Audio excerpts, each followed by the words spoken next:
Hey there. Welcome to ShareTreck. This is Raj here, friends. Today we are diving deep into one of the assets on everyone's mind, gold. Now, if you have been watching the charts, you have seen gold take a tumble from its record highs near 4,600, settling back towards 4,500.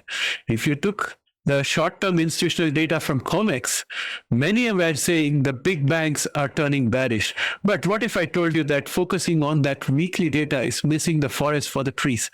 What if the fundamental forces at play make gold not just a good investment, but the essential insurance policy for entire 2026?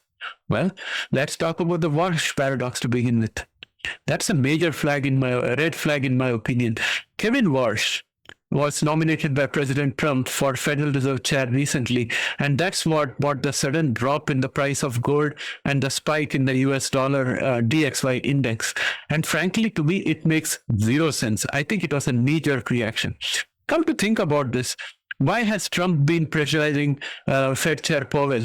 Why did he insult him so many times, called him too late, Powell? And think about the DOJ investigation into Powell for the renovation cost overrun. I mean, these are all desperate measures. Trump has been badgering Powell because Powell wouldn't reduce the rates.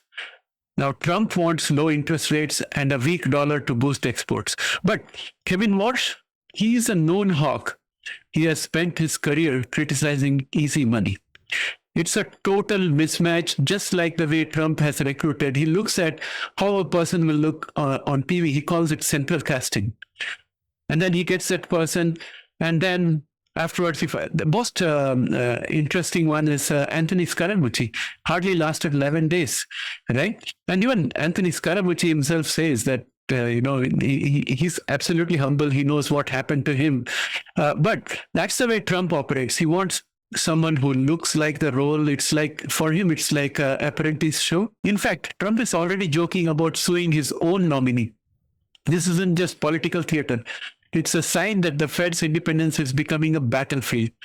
When the world loses faith in the central bank, they lose faith in the dollar. And when the dollar shakes, gold rises. Now let's talk about the other factor, the $38 trillion elephant in the room. $38 trillion.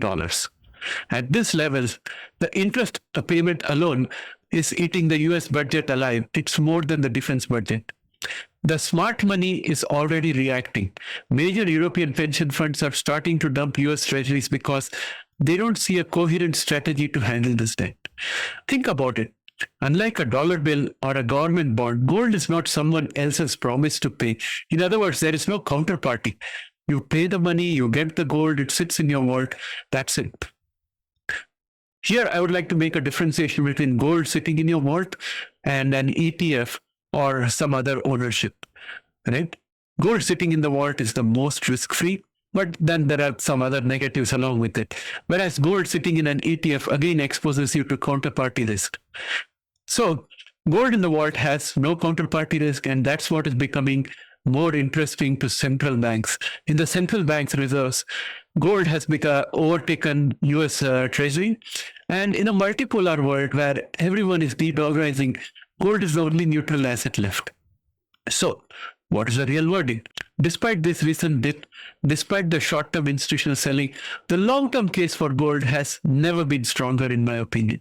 We are seeing a liquidation phase every now and then where profit booking takes place. When market panic, they can sell to cover losses, and they can always sell gold. Think about this. There are people who have invested a lot in the stock market and also on gold. And when the market fell the other day, there were margin calls to be met. And what could the investor sell? Only gold, because gold was the only profitable thing available. And that also caused the dip, in my opinion. So don't be fooled by the noise.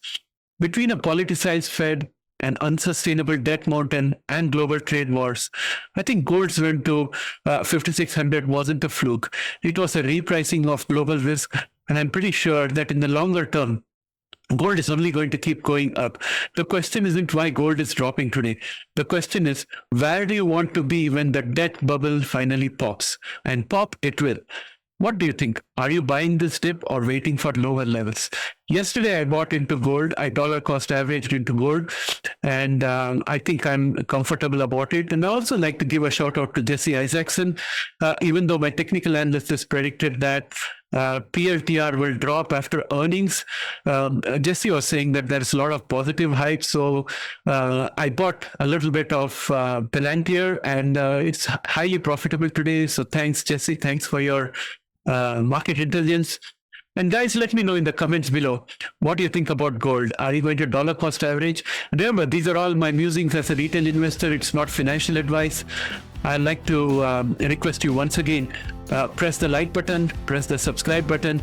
And if you have the time, just please hop over to our Substack. It's absolutely free. Subscribe to the Substack. There you'll see more details behind each of the videos that I publish here, whether it's a pre-market commentary or it's a long form video, subject specific like this one. See you soon. Bye for now.